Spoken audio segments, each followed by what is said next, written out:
Fala galera, eu sou o Aleph Andrei aqui do canal Aleph Hall e esse é um canal feito por um amante de fotografia para fotógrafos amadores de um amador que gosta muito da fotografia. No vídeo de hoje eu vou falar como fazer fotografias de paisagem e arquitetura. Então eu vou começar a falar um pouco sobre algumas dicas e técnicas que são utilizadas pela fotografia profissional, só que para você que vai começar a iniciar na fotografia agora. Bom, eu decidi falar sobre esse assunto porque eu fiquei pensando, sobre se eu iniciava falando sobre equipamentos, sobre como mexer no modo manual da câmera, e depois eu fiquei pensando, como alguém pode conseguir fazer fotografia sem saber o básico, que para mim é entender como a fotografia funciona. Eu costumo dizer que luz é tudo. Além da luz, a gente tem que entender que fotografia é feita por composição. O que é a composição, então? É você organizar os elementos ou organizar dentro daquele seu quadro da fotografia elementos que tornem sua fotografia atrativa e de maneira que chame a atenção aos olhos do ser humano.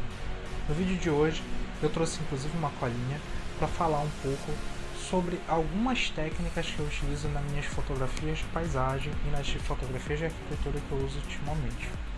Detalhe, eu acho que hoje é o dia que eu tô mais estressado para fazer esse vídeo.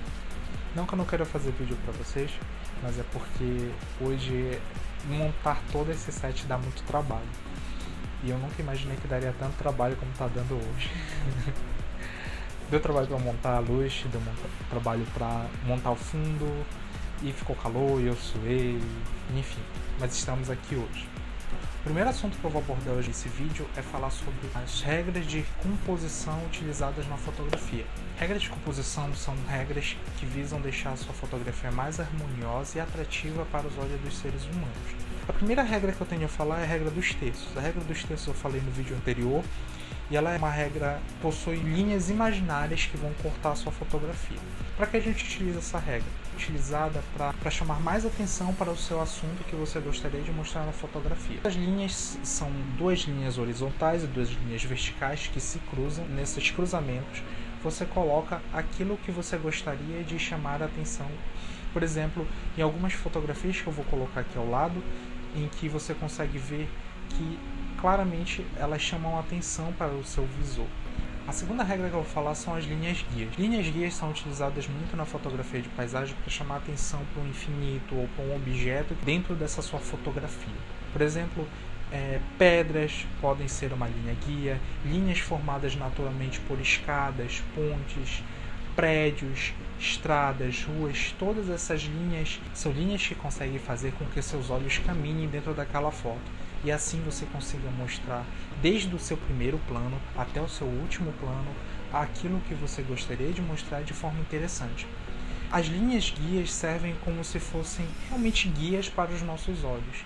A partir do momento que você observa aquela foto, você consegue caminhar dentro dela e perceber os elementos de forma harmônica, de maneira a deixar a foto mais atrativa aos nossos olhos e que a gente não consiga perder a atenção do início até o fim. A próxima regra que eu vou falar é a regra de simetria.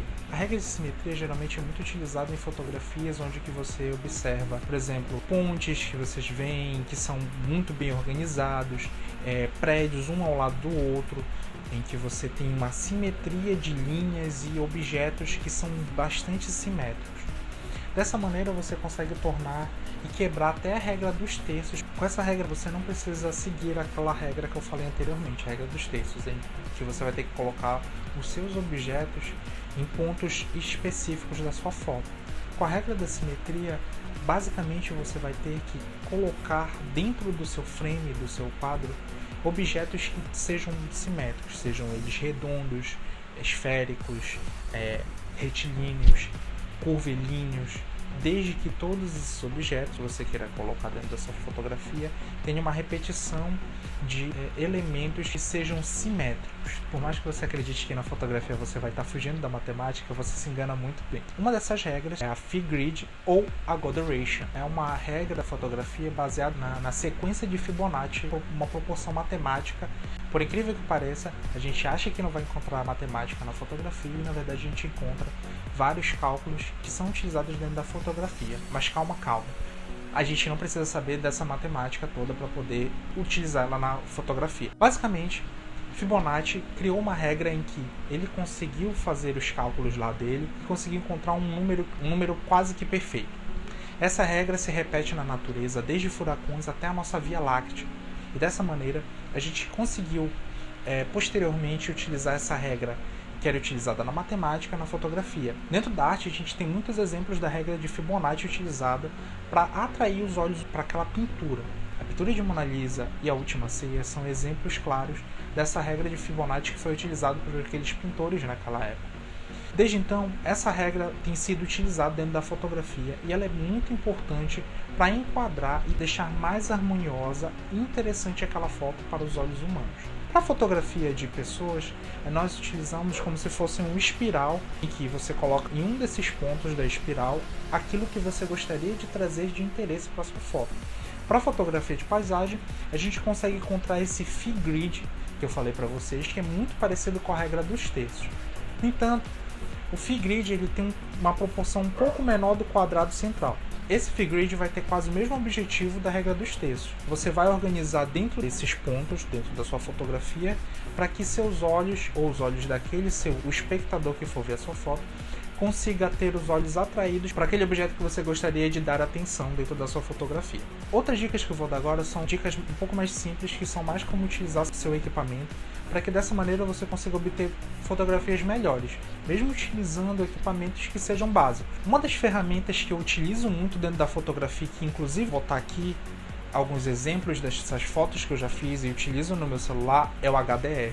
O HDR é uma palavra em inglês, basicamente quer dizer High Dynamic Range.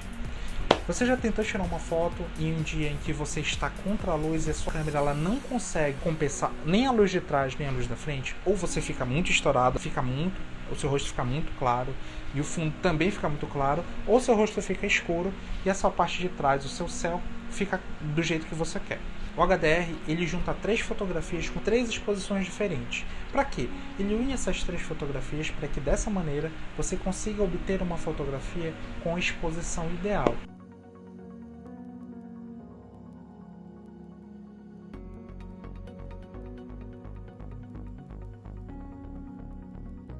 O que seria a exposição ideal?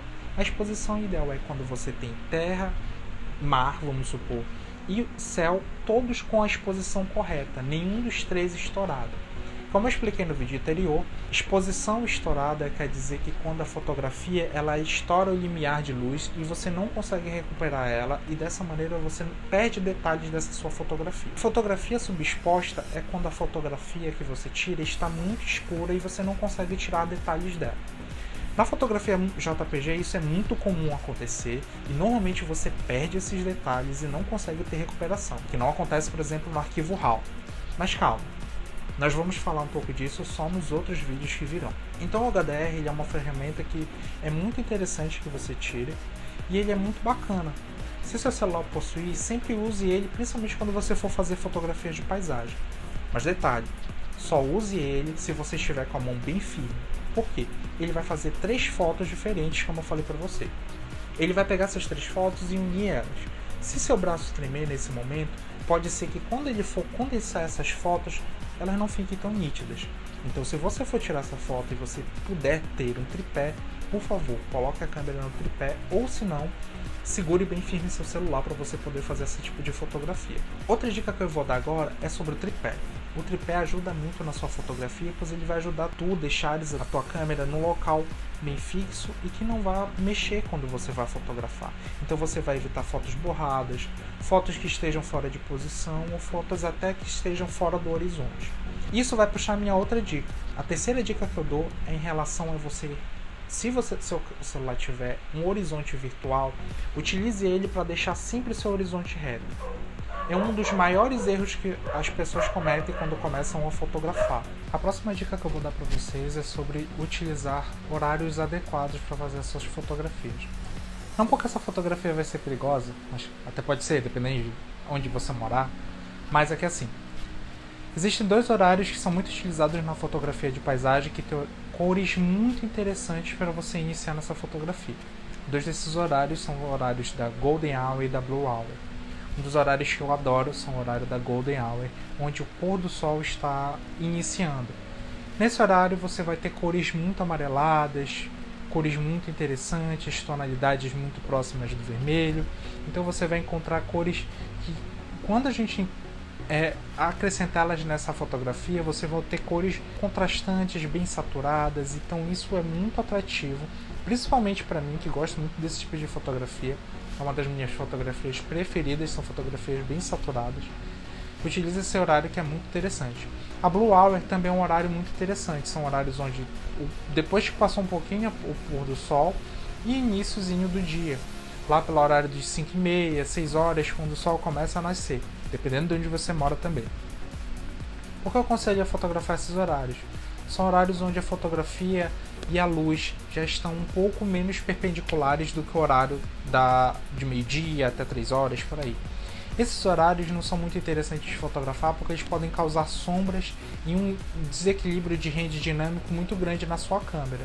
Então, se você for fotografar nesses horários de 3 horas, de meio-dia, são horários em que, por exemplo, a sua fotografia vai ter um desequilíbrio desse rende dinâmico e talvez você não tenha uma fotografia tão interessante para você ou para o seu observador, e dessa maneira você não consiga obter aquele resultado que você gostaria. Outra dica que eu também acho muito interessante, que na verdade eu deveria ter colocado no início: sempre vire seu celular no horizonte. Evite usar seu celular na vertical. A maioria das fotografias de paisagem são todas utilizadas na horizontal, porque dessa maneira você consegue pegar mais do horizonte, né?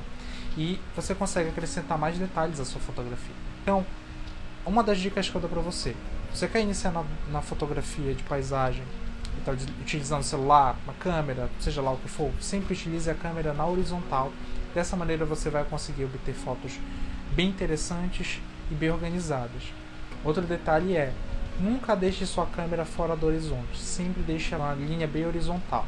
Se a sua câmera não tiver aquele grid de orientação, tente fazer no olhômetro a orientação da sua câmera, porque dessa maneira você vai conseguir obter uma fotografia bem organizada e assim você vai atrair mais atenção para o olhar humano.